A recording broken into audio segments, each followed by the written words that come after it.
Buenas tardes a todos, muchas gracias por estar ahí al otro lado de la pantalla en estos difíciles momentos y muchas gracias a todos los compañeros de profesión que se han sumado a esta iniciativa.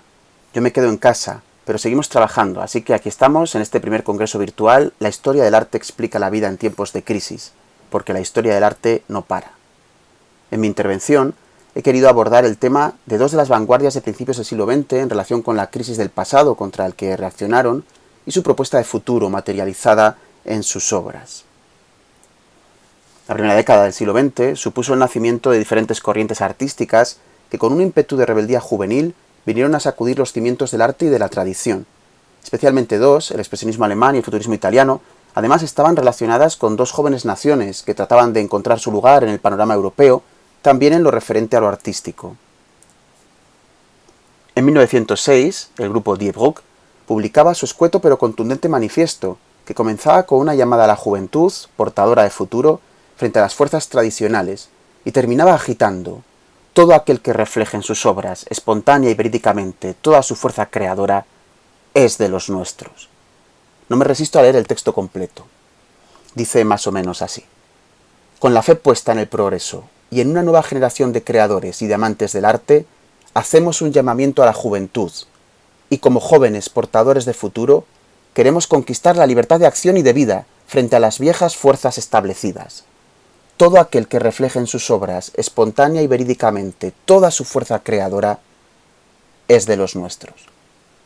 Su nombre, tomado de Así habló Zaratustra de Nietzsche, reflejaba su intención de ser un puente entre el pasado y el futuro hacia el que se debía avanzar. El hombre es un puente, no una meta, rezaba el texto del filósofo. Primero en Dresde, y desde 1911 en Berlín, el grupo capitaneado por Kirchner se dejó seducir por el primitivismo y el color de los fauvistas franceses, también por la pintura de Van Gogh y la de Gauguin, y se alineó con la literatura alemana del momento, en un activismo de carácter revolucionario, más acentuado si cabe en los literatos. Su carácter antiburgués, cuya moral detestaban, y un pesimismo respecto a la deriva que tomaba su nueva nación, marcarán su estilo. La ciudad, uno de sus temas predilectos, se tornó desasosegante, agresiva, temible, una verdadera pesadilla. Asentado en Berlín, el grupo comenzó a disgregarse, marcado sin duda por la trayectoria, la deriva individual que tomaban sus miembros, para terminar por disolverse en 1913.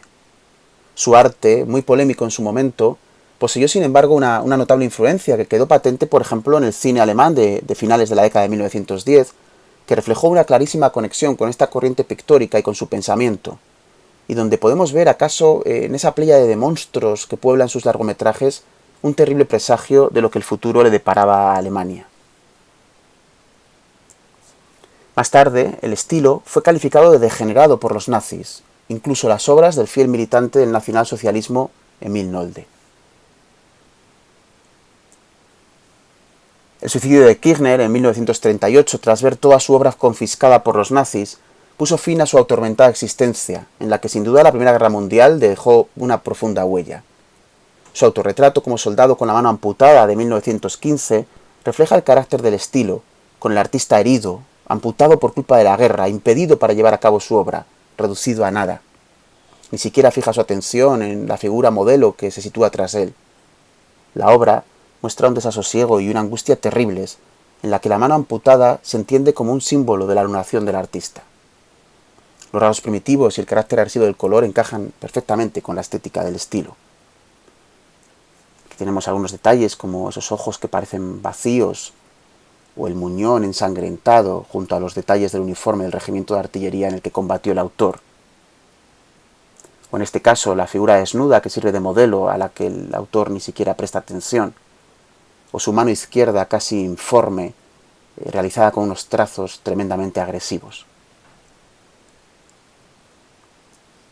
Kirchner, sin embargo, había marchado voluntario a un conflicto que muchos jóvenes europeos del momento vieron como algo heroico y fundamental, sobre todo que permitiría hacer tabla rasa con lo anterior y del que volverían triunfantes tras una guerra que se esperaba fuera breve.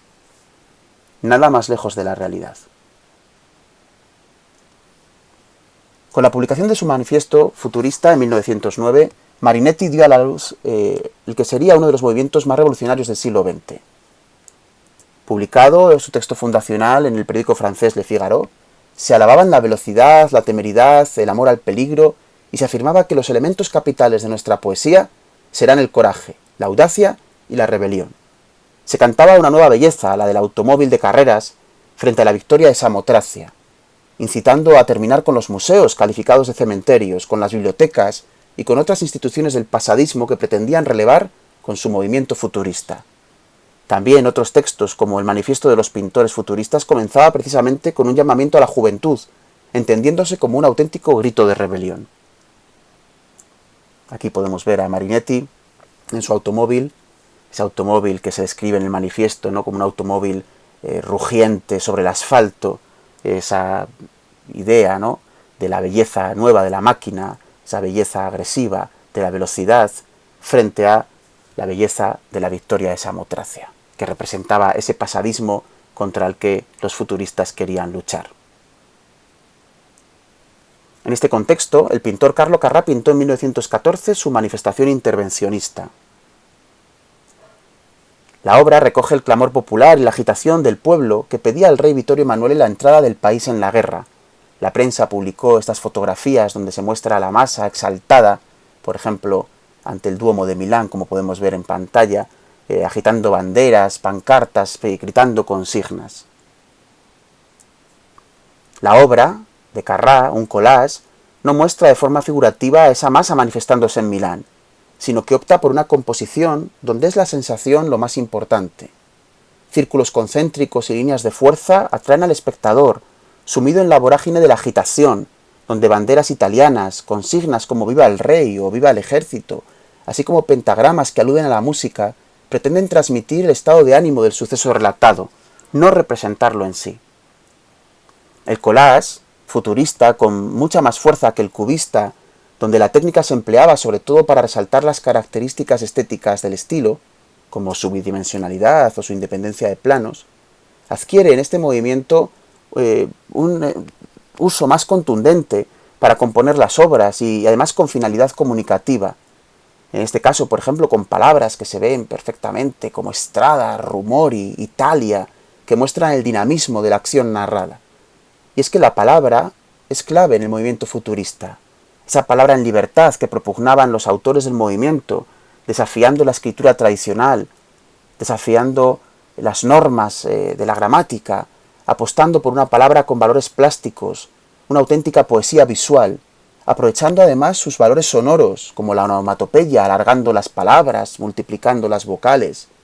Esa palabra en libertad será clave para el estilo, y sin duda una de sus influencias posteriores más claras y potentes. Italia, en efecto, entró en el conflicto, y el amor por la guerra llevó a que muchos de los jóvenes futuristas se enrolaran, rebosantes de energía, en el ejército italiano, para participar de un conflicto que se les antojaba necesario y heroico. La guerra, única higiene del mundo, decía el manifiesto de Marinetti. Sin embargo, muchos terminaron por perecer en la Primera Guerra Mundial. El arquitecto Sanelía, Boccioni, el pintor y escultor, por ejemplo, murieron durante el conflicto. El expresionismo alemán y el futurismo italiano reaccionaron contra la tradición y contra el pasado, plantando cara con una energía y un carácter rebelde que serían parte de su esencia. Sin embargo, la guerra y sus consecuencias cortaron de raíz las aspiraciones de muchos de estos jóvenes, que dieron sin embargo paso a un movimiento renovador presente en otras vanguardias. En el periodo de entreguerras, otras corrientes surgirán y también plantearán su enfrentamiento a la crisis de la tradición, como el Dada, pero esa es otra historia. Muchas gracias a todos por haber asistido a esta pequeña intervención. Un cordial saludo a todos. Cuidaos mucho y recordad, yo me quedo en casa, pero la historia del arte no para.